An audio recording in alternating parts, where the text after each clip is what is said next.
So, we just got back from Disneyland, which is called, I think you have heard this before, the happiest place on earth. And it may well be true.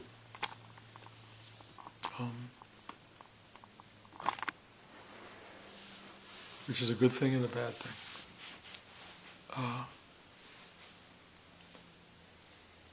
You definitely see a lot of happy people there.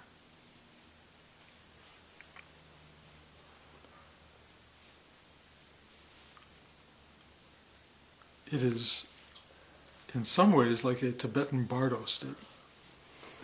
It's a little place of reward for people to go and play. But like everything, it has dualistic aspect. It has joyful and sorrowful aspect at the same time. Good and bad, high and low. And it's very obvious if you go and you watch the people there and watch your own reaction to the people there. It's quite an extraordinary opportunity to understand, if you will, the human race. Because there are people there, and you can tell them, for whom this is the highlight of their lives. This is the thing they have been waiting for, saving for, hoping for, wanting to do before they left the world. And they're getting their money's worth on many levels. There is a sense of being outside the world of the day-to-day life. There's a sense of being somewhere heightened, full of fantasy and imagination, a certain kind of coloration that's really quite beautiful. And it's very much, in most ways, a family experience, which is generations of people together. Not always, but in many cases. And one of the things I really was aware of was a kind of attentiveness that people had to one another, and a kind of generosity people shared with each other, and an awareness that people had of others. We were walking through a door into the lobby of the hotel, and it had a little hit button that will open the door for you, and you can also open it automatically. And we were walking through, and the doors were starting to close, and a little girl in front of me just went and hit the button so it would stay open for us. And I was so touched by that she thought of the people behind her. And there's a magic that happens if you're there with a 3-year-old, as we were, or even a 6-year-old, and that's very different. 3-year-old, 6-year-old, the magic is different, but it's still magical. And Elijah, my 3-year-old grandson, was in a state of wide-eyed wonder almost the entire time. Like, it almost was too much, because he didn't know how to process it. He didn't know what to do with it, but he was thrilled by it every time it happened. We had breakfast in the hotel, and there are all these Disney characters, Chip and Dale and Goofy and Pluto, and they would come up to the kids in these big costumes, and they dialogue with them in ways that are so professionally worked out. They know just the motions, the mime to use to make kids happy, the hugging, the high five, the loving embrace. And Elijah was like that. And Talia kind of knew it was people dressed up, but she was still willing to go for it and having fun with it. The very first kind of ride we went on, it was a walkthrough. I didn't go on, I don't know why, but it was like a 2-minute walkthrough. They came out the other end, Elijah and his mom and Talia and her dad and Blanche. And when they came out, Elijah had been totally traumatized by some dark, horrible thing that happened within this tunnel that they walked through, a little cartoon land, but it was like horrifying. And Evan said this was her worst fear about Disneyland, that everything that could go wrong was going to go wrong, that Elijah was going to come out of this completely demented and fearful and horrified by the world, and she didn't want to go on any other interior rides. And in the end, I came at this whole thing from a very specific place. You might call it a spiritual understanding, or just a good human understanding. I knew it was going to be good and bad at the same time. I knew it was going to be wonderful and terrible. I knew it was going to be everything. And I just decided to be non-reactive. Just be there. Just go. Don't push it to become this or get upset with it if it becomes that. Just be with it. Very simple. And it absolutely worked. It worked 100% for me. It was a very accepting, surrendered, allowing space, which is, in a way, everything we talk about here, everything I try to teach here. And to bring that into play there was absolutely wonderful because there was no disappointment. Nothing didn't work out. Everything worked out as it should. Elijah went on all of these outdoor rides that were manageable, and we didn't take him too much into interior spaces where things could happen that would scare him. Talia loved to be scared. She loved the rides, the really dramatic rides. They pulled me on a few of them, and I ended up with such a sore back. I had to ask if they had heating pads at the hotel, which they don't. But the Indiana Jones ride is really wild, crazy ride, and then there was the Star Wars ride, and they really shake you all over the place. And for me, I had a bad back already, so it was really traumatizing on some level. But I just went okay. But I didn't go on any more of those. Talia wanted to go on more, and Josh did, and they ended up doing it. But what was so incredible was this idea that Disneyland offers you these incredible moments of joy that last about a minute and a half or 2 minutes. And the rest of the time is racing to wait in a line and waiting in a line. And it turns out, in a way, that it's about the lines. It's about standing together with people you love and just being together. The ride is secondary. It is being in the same space, perhaps in a way that you rarely are at home. Parents caring about their children. You see arms around your children all the time. You see children on the people's shoulders. You see people carrying them. You see so much connectivity, so much content. And it's really, really beautiful. You also see people who are inured to all of this. The people who work at the park, really interesting. So much happiness with all the people in the park, and the people who work there are kind of like, we've seen it, we've done it, we've been there. It's their happiness, not my happiness.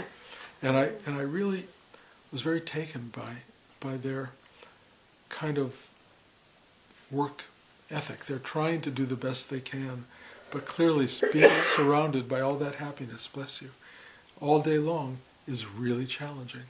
And it was also challenging for Talia because she started to have what I would call an emotional breakdown once or twice a day, where she just started crying, sobbing, in the middle of the park. Like something wasn't working, something wasn't right, it wasn't the way it was supposed to be. There was only so much happiness and contentment and joy and exposure to all of this dynamic distraction that she could handle without it doing some kind of internal harm. She didn't know where to go with it. She didn't know what more to do with it. It had to be counteracted. It had to be counteracted by sadness and some kind of suffering. And it was really interesting to watch because suffering needed to balance out the joy for her. It couldn't be sustained joy because, in a way, it can't be sustained. It can only be topped. And that's exhausting and it's hard to get to.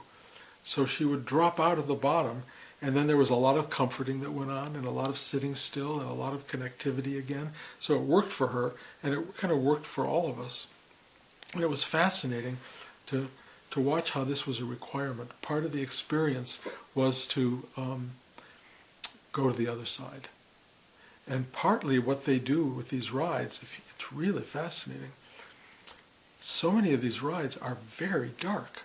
They have a cartoon ride, a Cartoonland ride for kids that is like the worst LSD trip ever.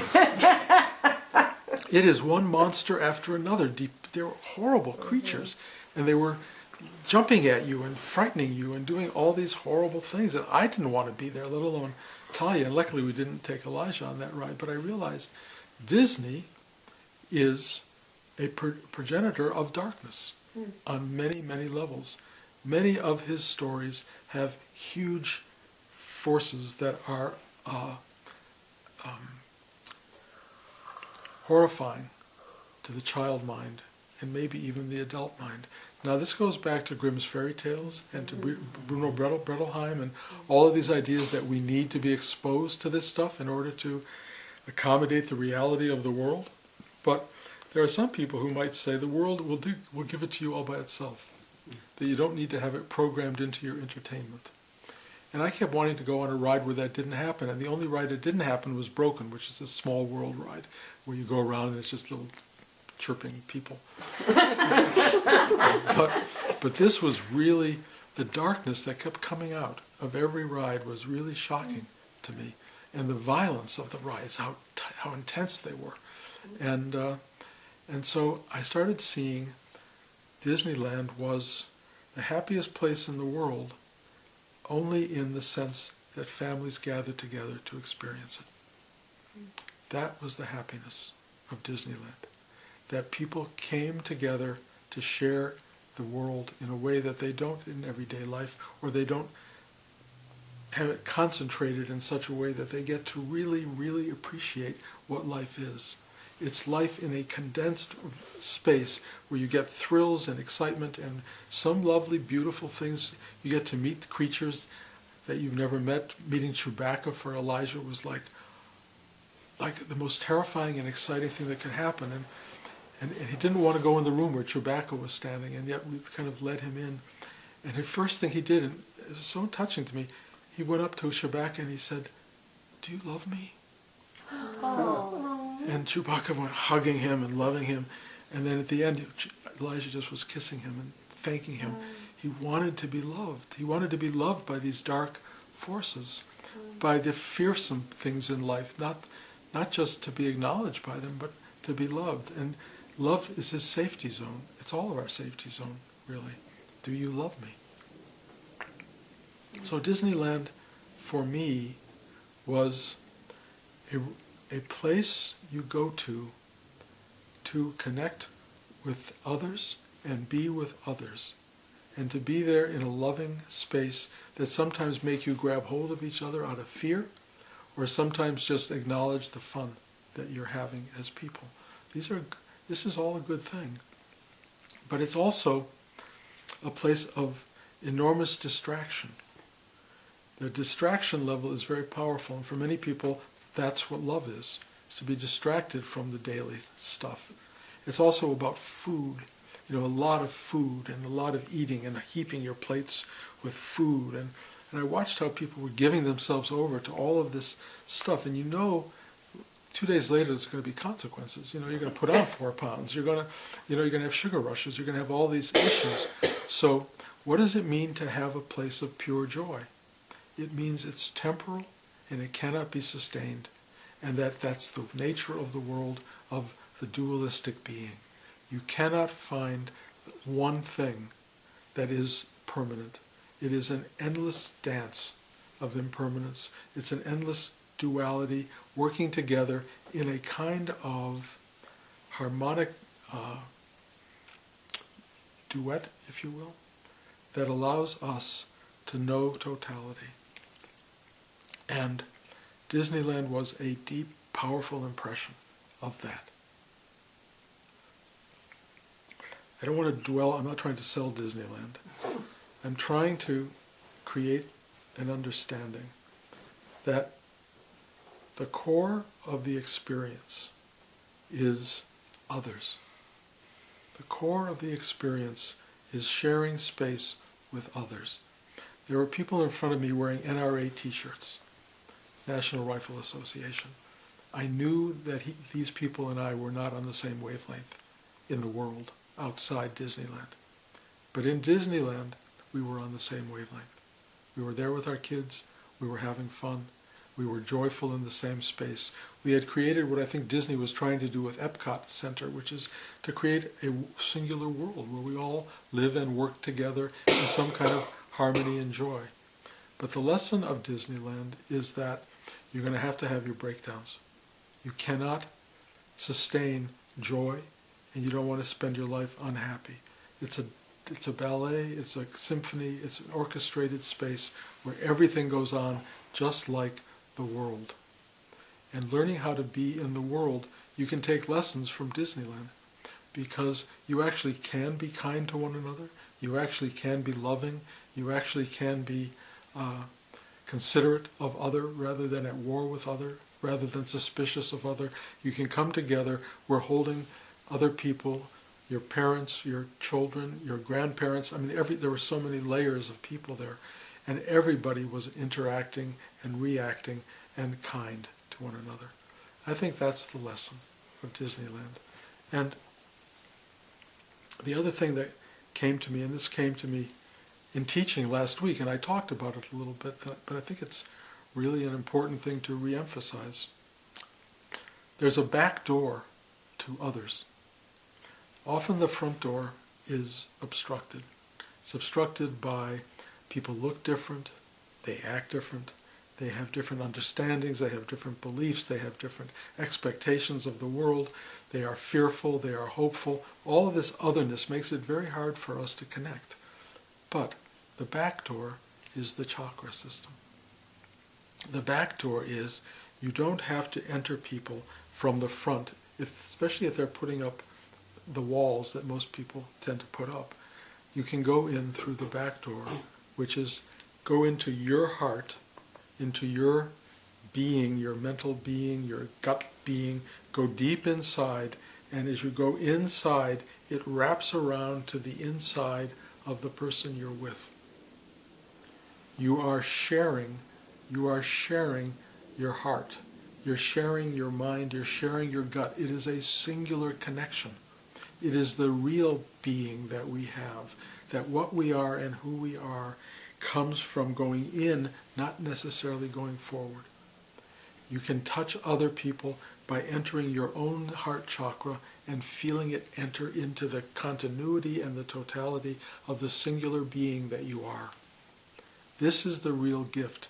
I could see this happening at Disneyland. I could see people finding ways into each other by just standing still, waiting in line, just being together.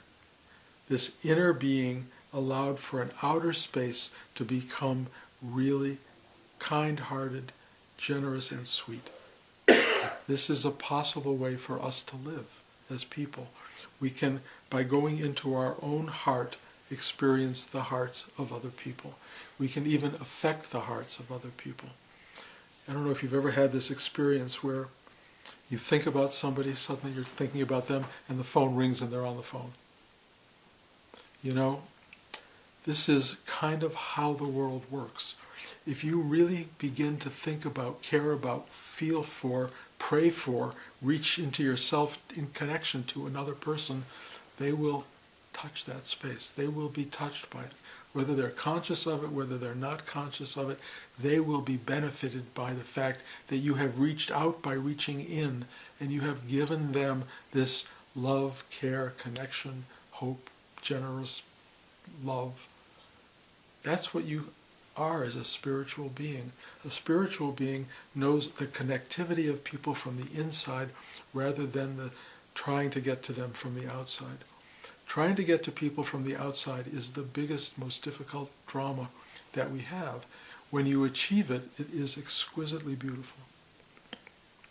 When you actually love somebody externally as well as internally, that's the kind of perfection that I think we all hunger for, but it's rare. It's rare. But this internal process of loving, caring, and reaching for people is not impossible. It's not difficult. It's just learning to open to and love yourself, open your mind to other people, not just your heart, but your whole understanding. Open your gut to other people and realize what and how they function. Empathy, connectivity, reality is so extraordinary when you have gone inward and found the truth of your own being, because it extends to the truth of everybody's being. It is one being. It is one singular being. And all of this effort to go out to find it is problematic. It's a 2-minute ride. It's chaotic. It's full of drama. The real connectivity is standing in line, standing still, holding hands, being together, connecting, and feeling this unbelievable sweet warmth that moves into you, outside you, around you, and into the person you're with. That's connecting. That's oneness. That's shared joy. That's what we find. It is a very simple, quiet space. And it's found by sitting still, going inward, finding your own heart, opening it to yourself, and that will open you to everybody else. That's the journey. Simple journey.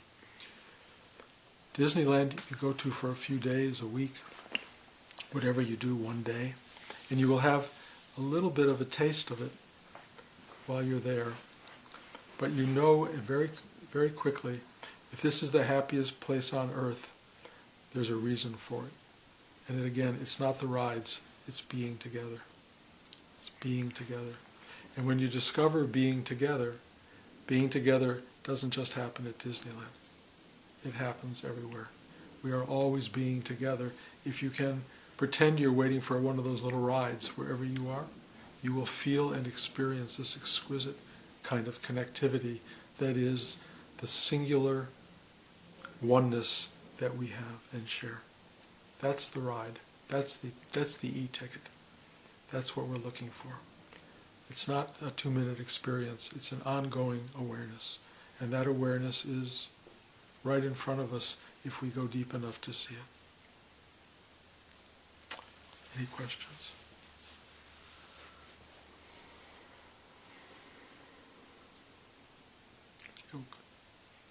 Thank you, guys.